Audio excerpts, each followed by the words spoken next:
వారికి నిజంగా ధన్యవాదాలు తెలియజేస్తా ఉన్నాను. ఎందుకంటే ప్రతిరోజు మహిళలను గౌరవించాల్సిందే. ప్రతి దగ్గర మహిళా సేవలు, మహిళలకు సంబంధించిన సేవలు ప్రతి దగ్గర ఉంటాయి. అది ఇంటి నుండి మొదలు పెడితే బయట ఎక్కడైనా కూడా మహిళా సేవలు కాదనలేము. ఇంతకుముందు సునీత లక్ష్మారెడ్డి గారు, సోదరిమణి గారు చెప్పినట్టు ఎక్కడైనా మహిళా పాత్ర కుటుంబంలో ఎక్కడైనా కాదనలేము. ఒక చెల్లిగా, ఒక భార్యగా, ఒక తల్లిగా ఎక్కడ చూసినా మహిళా పాత్ర ఉంటుంది. ఒక పురుషుణ్ణి తీర్చిదిద్దాలంటే కూడా తల్లి పాత్ర ఎట్లా ఉంటుందనేది మనందరికీ తెలుసు. ఈరోజు అందరికీ కూడా ప్రతి ఒక్కరికి ఈరోజు మహిళా దినోత్సవ శుభాకాంక్షలు తెలియజేసుకుంటూ, ఇదే కాదు మనందరికీ తెలుసు గతంలో ఎట్లాంటి పరిస్థితులు ఎదుర్కొన్నామో. ఏదైనా మాట్లాడాలంటే ఆడవాళ్ళకి ఏం చేతనవుతుంది, ఇంట్లో కూర్చోండి అంటుంది. ఏదైనా అడగాలన్నా మీతో ఏమవుతుంది, మీతో ఏం కాదు, మీరు ఇంట్లో కూర్చోండి అనుకునే వాళ్ళు. అంత ఎందుకు ఒక్కసారి కేటీఆర్ గారికి మీ తరఫున నేను చెప్పాలి. ఇప్పుడు వేదిక మీదకెళ్ళి నేను రాజకీయాల్లోకి వచ్చిన 20 సంవత్సరాల కిందట వంట చేసుకునే ఆమెకు రాజకీయం ఏం చేతనవుతుందని మాట్లాడున్నారు. కానీ వంట చేసుకునే వాళ్ళు వంటని అంత రుచికరంగా ఉండే మహిళా సోదరిమని ఏ పదవి, ఏ బాధ్యత అప్పచెప్పినా కూడా అంతే రుచిగా వండుతుంది అనేది వాస్తవమని ఒకసారి తెలియజేసుకుంటే, ఈరోజు వేదిక మీద ఉన్న మా అక్క చెల్లెళ్ళందరూ ఇప్పుడు సన్మానం చేసుకున్న వాళ్ళు వివిధ రంగాలలో ఉన్న వాళ్ళని సన్మానం చేసుకున్నాం. గతంలో చదివించాలనుకున్న అబ్బాయికి చదివించి అమ్మాయిలను వదిలేసేవాళ్ళు.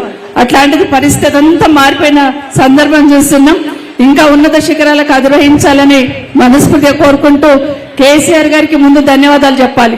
ఎందుకంటే కేసీఆర్ గారి గురించి మాట్లాడుతున్నప్పుడు, వారు తీసుకొచ్చిన పథకాల గురించి మాట్లాడుతున్నప్పుడు కొన్ని రొటీన్గా చెప్తూ ఉంటాం. ఇంటింటికి నల్లా అన్నారు కేసీఆర్ గారు. కానీ ఇంటింటికి నల్లా తీసుకురావడంలో ఆయన ఆలోచన ఎంత గొప్పగా ఉందనేది ఒక్కసారి మీరు అందరు కూడా మీ దృష్టికి తీసుకురావాలా. గతంలో ఒకసారి మీటింగ్ లో చుట్టుపక్కల నీళ్ళు వస్తలేవు హైదరాబాద్ లో అన్నప్పుడు కేసీఆర్ గారు ఒక మాట అన్నారు.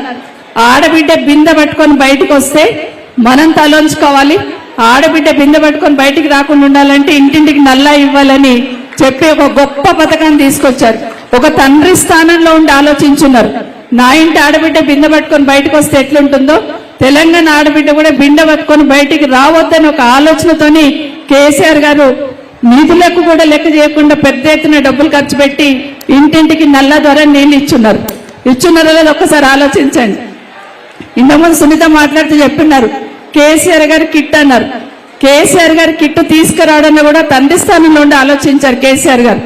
ఒక్కసారి కేసీఆర్ గారిని ఒక మీటింగ్ లో అడిగాను నేను, అన్న కేసీఆర్ గారు కిట్ ఇచ్చారు, పుట్టే బిడ్డకు అన్ని వస్తువులు ఇచ్చారు, మళ్ళీ వాళ్ళకి 10,000 12,000 ఎందుకు వేసాము, 12,000 13,000 ఎందుకు వేశారు మీరు అకౌంట్లో అని అడిగాను.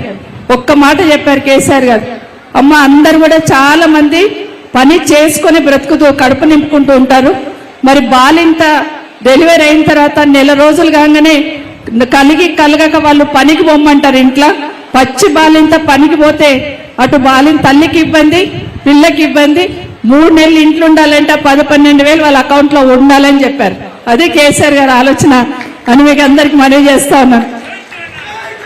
ఇట్లా చెప్తూ పోతే చాలా కార్యక్రమాలలో తెలంగాణ రాష్ట్రం వచ్చిన తర్వాతనే, కేసీఆర్ గారు వచ్చిన తర్వాతనే షీ టీమ్స్ అని ఏర్పాటు చేశారు. ఒక్కసారి ఆలోచించండి, ఎక్కడన్నా మహిళల వైపు కన్నెత్తి చూస్తే మేమున్నామని భరోసా కల్పించింది ఎవరంటే ఆ రోజు కేసీఆర్ గారి తరఫున షీ టీమ్స్ ఏర్పాటు చేశారు. ఇంతకుముందు మాట్లాడుతూ చెప్పినారు, చదువుకున్న పిల్లలు చాలా మంది ఉన్నా, ఉద్యోగాలు చేయడానికి అవకాశాలు లేకపోయినా, ఏదన్నా చిన్న వ్యాపారం చేసుకున్నామంటే ఏం చేసుకోవాలి అర్థం కాని పరిస్థితులలో కేటీఆర్ గారు వారి ఆలోచనలకు సృష్టిగా ఈరోజు వీహబ్ అనేది ఏర్పాటు చేశారు. ఎంతో మంది చదువుకున్న అమ్మాయిలు ఒక భరోసాగా వీహబ్ దగ్గరికి వెళ్ళి చిన్న చిన్న వ్యాపారాలు వాళ్ళు గ్రౌండ్ చేసుకున్న సందర్భంలో కేటీఆర్ గారికి నిజంగా అభినందనలండి. చాలా మంది పిల్లలు నా దగ్గరికి వచ్చినప్పుడు చాలా మంది చెప్పారు, అదొక మాకు ఒక భరోసా ఇచ్చింది, అక్కడ పోతే మాకు ఒక ఐడియా వస్తుంది, అక్కడ పోతే మాకు పెట్టుబడి కూడా ఎట్లా పెట్టాలో కూడా చెప్పించున్నారు. కాబట్టి నిజంగా మా అందరి తరఫున కేసీఆర్ గారికి, కేటీఆర్ గారికి థ్యాంక్స్ చెప్పమని చాలాసార్లు చెప్పారు. ఇది వేదిక కాబట్టి మీతో పంచుకుంటూ ఉన్నాను. ఇట్లా ఎక్కడున్నా కూడా మహిళలే కేంద్ర బిందుగా తీసుకొని కేసీఆర్ గారు పాలించిన పాలన చూస్తున్నాం. మరొక్కసారి మా అక్క చెల్లెళ్ళందరినీ మీ అందరి చల్లని ఆశీర్వాదం కేసీఆర్ గారి మీద ఉండాలి. కేసీఆర్ గారు వస్తేనే ఈ రాష్ట్రానికి శ్రీరామ రక్ష. మా మహిళా సోదరిమణులందరూ కూడా శ్రీరామ రక్ష అని తెలియజేసుకుంటూ మరొకసారి మీ అందరికి మరొకసారి శుభాకాంక్షలు తెలియజేస్తూ జై తెలంగాణ, జై KCR. Thank you, ma'am. Thank you so much for your inspirational words.